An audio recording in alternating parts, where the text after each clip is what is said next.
Assalamualaikum warahmatullahi wabarakatuh. Halo semuanya, kami dari kelompok 2 yang beranggotakan saya Salma Nurabbani dengan NIM 130 86241 dan dua rekan saya Saya Rahma Khairunisa Vanita dengan NIM 130 8620 030. Saya Malia Vitasari NIM 130862443. Pada video kali ini kami akan membahas mengenai protoplas. Yuk langsung saja disimak videonya. Nah, protoplas merupakan bagian sel yang ada di sebelah dalam dinding sel. Protoplas tersusun oleh bahan hidup dalam bentuk sederhana yang disebut protoplasma. Bagian-bagian sel yang bersifat hidup atau protoplasmik merupakan sebagian dari protoplas yang terdiri atas sitoplasma, inti sel, plastida, dan mitokondria. Seperti yang terlihat pada sebelah kanan layar, itu merupakan gambar bagian-bagian dari protoplas. Dan di dalam sel juga terdapat bagian-bagian yang tidak hidup atau non-protoplasmik, bisa berupa zat cair yaitu berupa karbohidrat, protein, dan minyak, maupun zat padat yang berupa kristal kalsium oksalat, aleuron, dan amilum. Nah, selanjutnya komponen protoplasma diantaranya yaitu ada sitoplasma. Nah, sitoplasma ini disebut juga plasma sel atau plasma. Sitoplasma merupakan komponen yang bersifat cair. Secara kimia, struktur sitoplasma sangat kompleks, mempunyai bahan dasar yang tersusun atas 85-90% air. Membran yang membatasi sitoplasma dengan dinding sel disebut membran plasma, plasmalema, plasmolema, plasmoderma, atau ektoplas.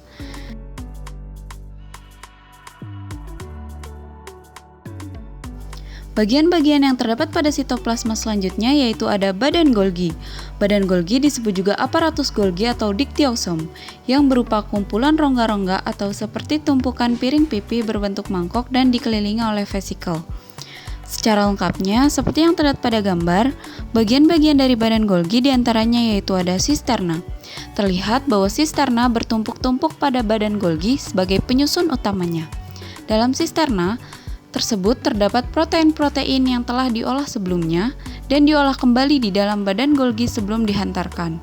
Vesikel transport yang membawa protein lain dari organel lain seperti retikulum endoplasma kasar pun akan bergabung dengan sisterna badan Golgi untuk diolah.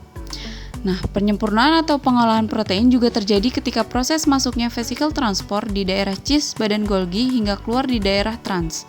Penyempurnaan tersebut menggunakan enzim-enzim yang terdapat pada lumen badan Golgi. Dan ditemukan juga istilah daerah cis dan daerah trans. Daerah cis atau disebut sebagai cis phase adalah daerah di mana badan Golgi bertemu dengan vesikel transport dari retikulum endoplasma. Sedangkan trans phase atau daerah trans badan Golgi adalah daerah di mana terjadi pelepasan vesikel transport dari badan Golgi menuju ke berbagai sel yang membutuhkan. Vesikel transport yang dihasilkan pada daerah trans ini disebut sebagai vesikel secretory. Badan Golgi itu sendiri berperan dalam pembentukan membran plasma dan mengangkut enzim yang harus dibuat dalam sel, serta membantu proses pembentukan dinding sel tumbuhan. Lalu, bagian-bagian yang terdapat pada sitoplasma selanjutnya yaitu ada sferosom. Sferosom ini hanya ada pada sel tumbuhan. Sferosom merupakan tubuh lipid yang dikelilingi membran berbentuk bulat dengan diameter 0,5 sampai 1 mikrometer.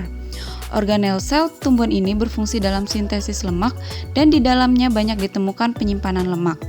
Selain itu, sferosom juga sebagai intermedia atau penghubung pada sintesis lilin, kutin, dan berbagai senyawa penghasil kutin dan suberin penyusun dinding sel tumbuhan. Bagian yang terdapat pada sitoplasma selanjutnya adalah mikrobodi atau badan mikro, yaitu organel bulat yang terbungkus oleh selapis membran berbutir-butir di sebelah dalamnya dan kadang disertai kristal protein. Mikrobodi terdiri dari peroksisom dan glikosisom yang masing-masing berperan khusus dalam aktivitas kimia sel tumbuhan. Gambar di samping merupakan struktur dari peroksisom. Bagian selanjutnya yaitu mikrotubula, yang merupakan struktur lurus, memanjang, kosong di tengahnya dan tersusun dari subunit protein globular dengan diameter rata-rata 23 sampai 27 nanometer. Mikrotubula terdapat di sitoplasma tepi, berdekatan dengan dinding sel yang sedang tumbuh menebal. Gambar di samping merupakan perbedaan antara struktur mikrotubula dan mikrofilamen. Bagian selanjutnya yaitu ribosom, yang merupakan partikel-partikel kecil berdiameter 17-20 nanometer yang didapati bebas dalam sitoplasma dan menempel pada retikulum endoplasma berupa makromolekul ribonukleoprotein. Fungsi dari ribosom adalah sebagai tempat sintesis protein. Gambar di samping merupakan komponen yang terdapat dalam ribosom. Komponen protoplasma yang kedua adalah nukleus atau inti sel, yang merupakan pusat kendali pada sel tumbuhan eukariotik. Nukleus mengendalikan seluruh fungsi sel dengan menentukan berbagai reaksi kimia, struktur, dan fungsi sel. Nukleus merupakan organel berbentuk bulat atau memanjang yang terbungkus oleh selimut inti. Komponen protoplasma yang ketiga yaitu plastida, di mana plastida adalah organel yang khas bagi sel tumbuhan dan tidak terdapat pada sel hewan. Plastida mengandung DNA dan ribosom yang terbenam dalam matriks cair yang disebut sebagai stroma. Berdasarkan ada tidaknya zat warna di dalam plastida, dibedakan menjadi plastida tidak berwarna atau leukoplas dan plastida berwarna atau kromatofor yang terdiri dari kloroplas dan kromoplas. Plastida tidak berwarna atau leukoplas adalah plastida yang tidak mengandung pigmen. Biasanya terdapat pada jaringan yang tidak terkena cahaya dan merupakan tempat penimbunan produksi tumbuhan. Leukoplas terdiri dari 3 jenis. Yang pertama, amiloplas atau leukoamiloplas, yaitu leukoplas yang bertugas untuk membentuk dan menyimpan amilum di tempat cadangan makanan. Yang kedua, elaioplas, yaitu leukoplas yang bertugas untuk membentuk dan menyimpan lemak.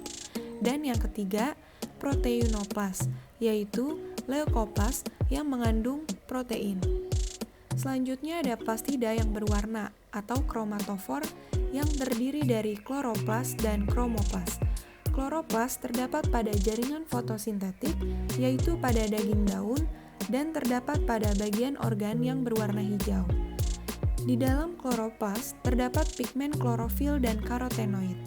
Klorofil terdiri atas klorofil A yang berwarna hijau kebiruan dan klorofil B yang berwarna hijau kekuningan. Karotenoid dapat berupa karoten berwarna jingga dan xanthofil berwarna kuning. Di dalam sel alga terdapat pigmen vikosianin pada alga biru, vikosantin pada alga perang, dan vikoeritrin pada alga merah. Lalu, ada kromoplas. Kromoplas sangat beragam dalam bentuk dan ukurannya. Seringkali berasal dari kloroplas seperti pada buah, dapat juga berkembang secara langsung dari proplastida seperti pada bunga. Selain itu, diferensiasi kromoplas melibatkan pigmen-pigmen karotenoid. Pada gambar di samping, terlihat struktur dari kloroplas yang terdiri dari membran dalam dan membran luar. Membran ini membungkus matriks protein yang disebut sebagai stroma. Lalu, di dalam kloroplas terdapat sistem membran berbentuk kantung-kantung pipih dan letaknya sejajar satu sama lain yang disebut sebagai tilakoid. Kemudian, sistem tilakoid ini terdiri dari grana dan stroma tilakoid yang disebut sebagai frat. Komponen protoplasma yang keempat yaitu mitokondria, yang merupakan organel sitoplasmik yang mempunyai membran ganda dan memiliki DNA-nya sendiri. Mitokondria umumnya berdiameter 0,5 sampai 1,1 mikrometer dan panjangnya 1 sampai 2 mikrometer. Fungsi mitokondria adalah sebagai tempat respirasi sel dan di dalamnya terdapat enzim-enzim siklus Krebs. Mitokondria mempunyai membran rangkap, yaitu membran dalam melipat ke arah dalam yang disebut sebagai krista. Jumlah mitokondria dalam sel sangat berhubungan dengan tingkat aktivitas metabolismenya. Pada gambar di samping terlihat struktur mitokondria yang terdiri dari ruang antar membran, membran luar, DNA, membran dalam, krista, dan matriks. Selain itu, terdapat juga ribosom bebas dalam matriks mitokondria. Selanjutnya ada komponen protoplasma, yaitu dibagi menjadi dua, komponen non-protoplasma cair dan komponen non-protoplasma padat.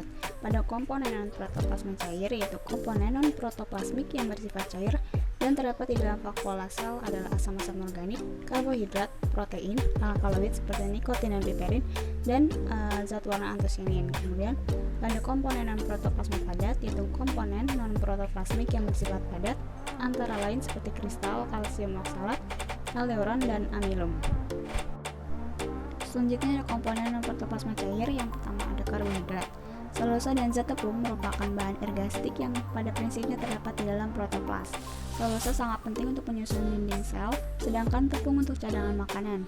Zat tepung dijumpai dalam sitoplasma, terdapat butir-butir baik di dalam leukoplas maupun kloroplas. Yang kedua ada protein yang merupakan bahan utama yang menyusun protoplasma yang hidup. Protein diketahui sebagai bahan cadangan dalam bentuk amorf atau kristal. Pada beberapa macam biji, protein terdapat sebagai aleuron dan tersebar di dalam sel. Selanjutnya ada komponen non-protoplasma padat. Yang pertama ada kristal kalsium oksalat yang merupakan endapan dan garam oksalat yang jika terakumulasi terlalu banyak akan bersifat racun pada tumbuhan. Bentuk-bentuk kristal kalsium oksalat bermacam-macam dan dapat digunakan sebagai ciri taksonomi pada tumbuhan. Yang kedua ada aleuron yang merupakan cadangan makanan yang tersusun atas protein. Aleuron pada sel tumbuhan disimpan dalam vakuola sel. Dan yang ketiga ada amilum yang merupakan cadangan makanan pada sel tumbuhan yang umumnya disimpan dalam umbi, biji, buah rizoma, dan batang. Amilum pada sel tumbuhan umumnya dibedakan berdasarkan letak hilus dan jumlah hilus yang ada pada amilum. Berikut adalah sumber-sumber yang kami cukut. Sekian penjelasan dari kelompok kami. Kurang lebihnya mohon maaf. Wassalamualaikum warahmatullahi wabarakatuh.